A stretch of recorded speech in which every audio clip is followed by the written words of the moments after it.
नमस्कार दोस्तों, एजुकेशन 24 में आपका स्वागत है। दोस्तों, आज का वीडियो आप सभी के लिए बहुत ही खास होने वाला है, क्योंकि आज के इस वीडियो में मैं आपको बीए सेकेंड ईयर के 4th सेमेस्टर में आपका जो सब्जेक्ट है सोशियोलॉजी यानी कि समाजशास्त्र, उसके अंदर कौन कौन से क्वेश्चन आने वाले हैं। इस वीडियो के अंदर मैं आपको आने वाले क्वेश्चन के बारे में बताऊंगा। सो आप इस वीडियो को ध्यान से देखिएगा ताकि आपको आने वाले क्वेश्चन के बारे में अच्छे से पता चल सके।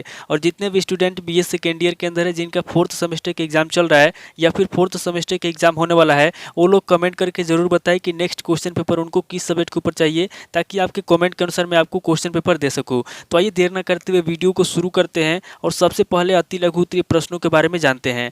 तो यहाँ पे अति लघु उत्तरीय प्रश्नों में पहले प्रश्न की बात की जाए तो यहाँ पे आपका पहला प्रश्न दिया हुआ है, विचलन को परिभाषित कीजिए। पहला क्वेश्चन कह रहा है जो विचलन है, यहाँ पे आपको सबसे पहले विचलन की परिभाषा लिखना है, यानी कि विचलन को परिभाषित करना है। अब अगले क्वेश्चन की बात की जाए तो यहाँ पे आपका दूसरा क्वेश्चन दिया हुआ है, दहेज की अवधारणा स्पष्ट कीजिए। दूसरा क्वेश्चन कह रहा है जो दहेज है, यहाँ पे आपको दहेज की अवधारणा को स्पष्ट करना है। अब अगले क्वेश्चन की बात की जाए तो यहाँ पे आपका तीसरा क्वेश्चन दिया हुआ है, दहेज के निराकरण हेतु 4 सुझाव दीजिए। तीसरा क्वेश्चन कह रहा है जो दहेज है, यहाँ पे आपको दहेज के निराकरण हेतु 4 सुझाव देना है।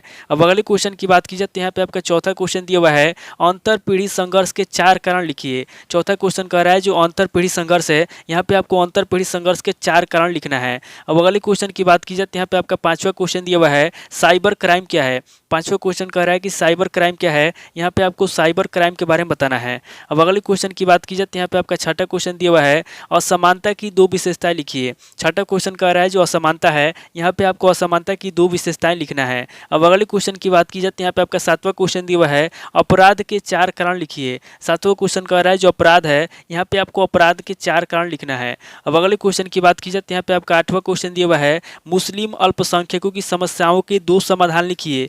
आठवां क्वेश्चन कह रहा है जो मुस्लिम अल्पसंख्यक है, यहाँ पे आपको मुस्लिम अल्पसंख्यकों की समस्याओं के 2 समाधान लिखना है। अब अगले क्वेश्चन की बात की जाए तो यहाँ पे आपका नवा क्वेश्चन दिया हुआ है, पैरोल क्या है। नवा क्वेश्चन कह रहा है कि पैरोल क्या है, यहाँ पे आपको पैरोल के बारे में बताना है। अब अगले क्वेश्चन की बात की जाए तो यहाँ पे आपका 10वां क्वेश्चन दिया हुआ है, आत्महत्या अपराध क्यों है। 10वां क्वेश्चन कह रहा है कि आत्महत्या अपराध क्यों है, यहाँ पे आपको बताना है कि आत्महत्या अपराध क्यों है। अब अगले क्वेश्चन की बात की जाए तो यहाँ पे आपका 11वां क्वेश्चन दिया हुआ है, बोस्टल विद्यालय क्या है। 11वां क्वेश्चन कह रहा है कि बोस्टल विद्यालय क्या है, यहाँ पे आपको बोस्टल विद्यालय के बारे में बताना है। अब अगले क्वेश्चन की बात की जाए तो यहाँ पे आपका 12वां क्वेश्चन दिया हुआ है, श्वेतवसन अपराध को दूर करने के 4 उपाय लिखिए। 12वां क्वेश्चन कह रहा है जो श्वेतवसन अपराध है, यहाँ पे आपको श्वेतवसन अपराध को दूर करने के 4 उपाय लिखना है। अब अगले क्वेश्चन की बात की जाए तो यहाँ पे आपका 13वां क्वेश्चन दिया हुआ है, भ्रष्टाचार को परिभाषित कीजिए। 13वां क्वेश्चन कह रहा है जो भ्रष्टाचार है, यहाँ पे आपको भ्रष्टाचार को परिभाषित करना है। अब अगले क्वेश्चन की बात की जाए तो यहाँ पे आपका 14वां क्वेश्चन दिया हुआ है और अति लघु उत्तरीय प्रश्न का लास्ट क्वेश्चन दिया हुआ है, विस्थापन के 4 कारण लिखिए। 14वां क्वेश्चन कह रहा है जो विस्थापन है, यहाँ पे आपको विस्थापन के 4 कारण लिखना है। तो ये टोटल आपके 14 क्वेश्चन हो गए जो आपसे अति लघु उत्तरीय प्रश्न में पूछे जाएंगे। अब आगे हम लोग लघु उत्तरीय प्रश्नों के बारे में जानेंगे। तो यहाँ पे लघु उत्तरीय प्रश्नों में पहले प्रश्न की बात की जाए तो यहाँ पे आपका पहला प्रश्न दिया हुआ है, अपराध के शास्त्रीय सिद्धांत को संक्षेप में बताइए। पहला क्वेश्चन कह रहा है जो अपराध है, यहाँ पे आपको अपराध के शास्त्रीय सिद्धांत को संक्षेप में बतलाना है। अब अगले क्वेश्चन की बात की जाए तो यहाँ पे आपका दूसरा क्वेश्चन दिया हुआ है, श्वेतवसन अपराध रोकने हेतु सुझाव दीजिए। दूसरा क्वेश्चन कह रहा है जो श्वेतवसन अपराध है, यहाँ पे आपको श्वेतवसन अपराध को रोकने हेतु सुझाव देना है। अब अगले क्वेश्चन की बात की जाए तो यहाँ पे आपका तीसरा क्वेश्चन दिया हुआ है, मादक द्रव्य व्यसन क्या है, विवेचना कीजिए। तीसरा क्वेश्चन कह रहा है जो मादक द्रव्य व्यसन है, मादक द्रव्य व्यसन क्या है, यहाँ पे आपको मादक द्रव्य व्यसन के बारे में बताना है और इसकी विवेचना करना है। अब अगले क्वेश्चन की बात की जाए तो यहाँ पे आपका चौथा क्वेश्चन दिया हुआ है, मादक द्रव्य व्यसन के लिए 5 उत्तरदायी कारणों को लिखिए। चौथा क्वेश्चन कह रहा है जो मादक द्रव्य व्यसन है, यहाँ पे आपको मादक द्रव्य व्यसन के लिए 5 उत्तरदायी कारणों को लिखना है। अब अगले क्वेश्चन की बात की जाए तो यहाँ पे आपका 5वां क्वेश्चन दिया हुआ है, आत्महत्या की विभिन्न पद्धतियों की विवेचना कीजिए। 5वां क्वेश्चन कह रहा है जो आत्महत्या है, यहाँ पे आपको आत्महत्या की विभिन्न पद्धतियों की विवेचना करना है। अब अगले क्वेश्चन की बात की जाए तो यहाँ पे आपका छठा क्वेश्चन दिया हुआ है, भारत में आतंकवाद के कारणों का वर्णन कीजिए। छठा क्वेश्चन कह रहा है कि जो आतंकवाद है, यहाँ पे आपको भारत में आतंकवाद के कारणों का वर्णन करना है। अब अगले क्वेश्चन की बात की जाए तो यहाँ पे आपका 7वां क्वेश्चन दिया हुआ है, सार्वजनिक जीवन में भ्रष्टाचार की समस्या को स्पष्ट कीजिए। 7वां क्वेश्चन कह रहा है जो सार्वजनिक जीवन है, यहाँ पे आपको सार्वजनिक जीवन में भ्रष्टाचार की समस्या को स्पष्ट करना है। अब अगले क्वेश्चन की बात की जाए तो यहाँ पे आपका 8वां क्वेश्चन दिया हुआ है, भ्रष्टाचार निवारण के कुछ उपाय बताइए। 8वां क्वेश्चन कह रहा है जो भ्रष्टाचार है, यहाँ पे आपको भ्रष्टाचार निवारण के कुछ उपाय बताना है। अब अगले क्वेश्चन की बात की जाए तो यहाँ पे आपका 9वां क्वेश्चन दिया हुआ है, भारत में जातिगत असमानता के विकास के मुख्य कारणों की व्याख्या कीजिए। 9वां क्वेश्चन कह रहा है जो जातिगत असमानता है, यहाँ पे आपको भारत में जातिगत असमानता के विकास के मुख्य कारणों की व्याख्या करना है। अब अगले क्वेश्चन की बात की जाती है यहाँ पे आपका 10वां क्वेश्चन दिया हुआ है, समाप्त करने के संबंध में सुझाव दीजिए। 10वां क्वेश्चन कह रहा है जो लैंगिक भेद है, यहाँ पे आपको लैंगिक भेद समाप्त करने के संबंध में सुझाव देना है। अब अगले क्वेश्चन की बात की जाती है यहाँ पे आपका 11वां क्वेश्चन दिया हुआ है, अल्पसंख्यकों की प्रमुख समस्याओं की विवेचना कीजिए। 11वां क्वेश्चन कह रहा है जो अल्पसंख्यक है, यहाँ पे आपको अल्पसंख्यकों की प्रमुख समस्याओं की विवेचना करना है। अब अगले क्वेश्चन की बात की जाती है यहाँ पे आपका 12वां क्वेश्चन दिया हुआ है, अन्य पिछड़े वर्गों की समस्याओं को स्पष्ट कीजिए। 12वां क्वेश्चन कह रहा है जो अन्य पिछड़े वर्ग है, यहाँ पे आपको अन्य पिछड़े वर्गों की समस्याओं को स्पष्ट करना है। अब अगले क्वेश्चन की बात की जाती है यहाँ पे आपका 13वां क्वेश्चन दिया हुआ है, दहेज प्रथा से आप क्या समझते हैं। 13वां क्वेश्चन कह रहा है कि दहेज प्रथा से आप क्या समझते हैं, यहाँ पे आपको दहेज प्रथा के बारे में बताना है। अब अगले क्वेश्चन की बात की जाती है यहाँ पे आपका 14वां क्वेश्चन दिया हुआ है, महिलाओं के विरुद्ध घरेलू हिंसा को रोकने के सुझाव संक्षेप में बताइए। 14वां क्वेश्चन कह रहा है जो महिलाओं के विरुद्ध घरेलू हिंसा होता है, यहाँ पे आपको महिलाओं के विरुद्ध घरेलू हिंसा को रोकने के सुझाव बताना है।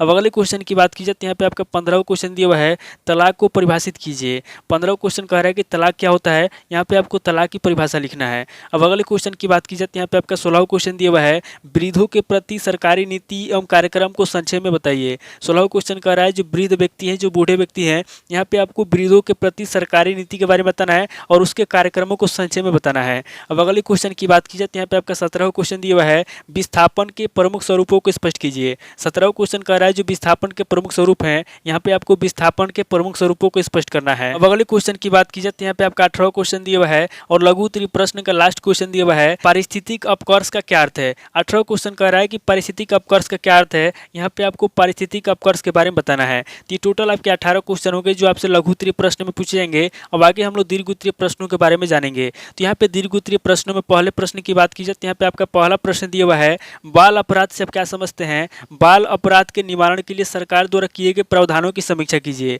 पहला क्वेश्चन कह रहा है कि बाल अपराध से आप क्या समझते हैं, यहाँ पे आपको सबसे पहले बाल अपराध के बारे में बताना है, उसके बाद आगे आपको बाल अपराध के निवारण के लिए सरकार द्वारा किए गए प्रावधानों की समीक्षा करना है। अब अगले क्वेश्चन की बात की जाती है यहाँ पे आपका दूसरा क्वेश्चन दिया हुआ है, भारतीय नवयुवकों में मादक द्रव्य व्यसन की समस्या की विवेचना कीजिए। दूसरा क्वेश्चन कह रहा है जो भारतीय नवयुवक हैं, यहाँ पे आपको भारतीय नवयुवकों में मादक द्रव्य व्यसन की समस्या की विवेचना करना है। अब अगले क्वेश्चन की बात की जाती है यहाँ पे आपका तीसरा क्वेश्चन दिया हुआ है, भ्रष्टाचार के कारणों की संक्षिप्त विवेचना करते हुए इस समस्या के समाधान का उपाय बताइए। तीसरा क्वेश्चन कह रहा है जो भ्रष्टाचार है, यहाँ पे आपको भ्रष्टाचार के कारणों की संक्षिप्त विवेचना करना है और संक्षिप्त विवेचना करते हुए इसके समस्या के समाधान का उपाय बताना है। अब अगले क्वेश्चन की बात की जाती है यहाँ पे आपका चौथा क्वेश्चन दिया हुआ है, निर्धनता की परिभाषा दीजिए। भारत सरकार द्वारा निर्धनता दूर करने हेतु किए गए प्रयासों का मूल्यांकन कीजिए। चौथा क्वेश्चन कह रहा है कि जो निर्धनता है यानी कि जो गरीबी है, यहाँ पे आपको सबसे पहले गरीबी की परिभाषा देना है, उसके बाद भारत सरकार द्वारा निर्धनता दूर करने हेतु जो उपाय किया गया है, जो प्रयास किया गया है, उन प्रयासों का मूल्यांकन करना है। अब अगले क्वेश्चन की बात की जाती है यहाँ पे आपका पांचवा क्वेश्चन दिया हुआ है, अल्पसंख्यक से आप क्या समझते हैं, इनकी प्रमुख समस्याओं की व्याख्या कीजिए। पांचवा क्वेश्चन कह रहा है जो अल्पसंख्यक हैं, अल्पसंख्यक से आप क्या समझते हैं, यहाँ पे आपको सबसे पहले अल्पसंख्यक के बारे में बताना है, उसके बाद आगे आपको इनके प्रमुख समस्याओं की व्याख्या करना है।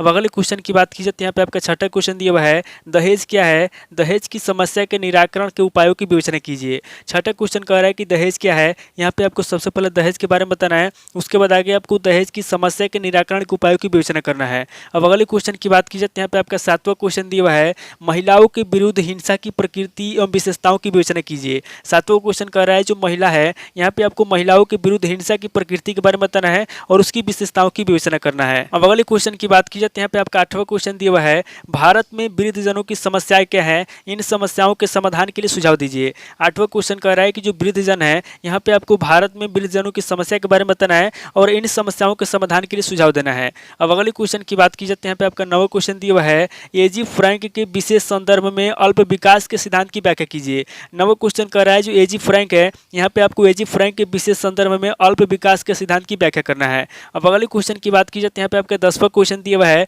और दीर्घ उत्तरीय प्रश्न का लास्ट क्वेश्चन दिया हुआ है, ग्लोबल वार्मिंग के निवारण के उपाय पर संक्षिप्त टिप्पणी लिखिए। 10वां क्वेश्चन कह रहा है जो ग्लोबल वार्मिंग के निवारण है, यहाँ पे आपको ग्लोबल वार्मिंग के निवारण के उपाय पर संक्षिप्त में टिप्पणी लिखना है। तो टोटल आपके 10 क्वेश्चन होंगे जो आपसे दीर्घ उत्तरीय प्रश्न में पूछे जाएंगे। तो इस वीडियो के अंदर मैंने आपको अति लघु उत्तरीय प्रश्न, लघु उत्तरीय प्रश्न और दीर्घ उत्तरीय प्रश्न तीनों तरह के प्रश्नों के बारे में बता दिया। आप इन तीनों तरह के प्रश्नों को नोट कर लीजिए और किसी किताब से सीरीज से मिलाकर के याद कर लीजिए। तो दोस्तों आज इस वीडियो को मैं पे स्किप करता हूँ और मिलता आपसे नेक्स्ट वीडियो में। अगर आपको वीडियो अच्छा लगा तो वीडियो को लाइक कीजिए, शेयर कीजिए और कमेंट करके बताइए कि आपको नेक्स्ट क्वेश्चन पेपर किस सब्जेक्ट के ऊपर चाहिए।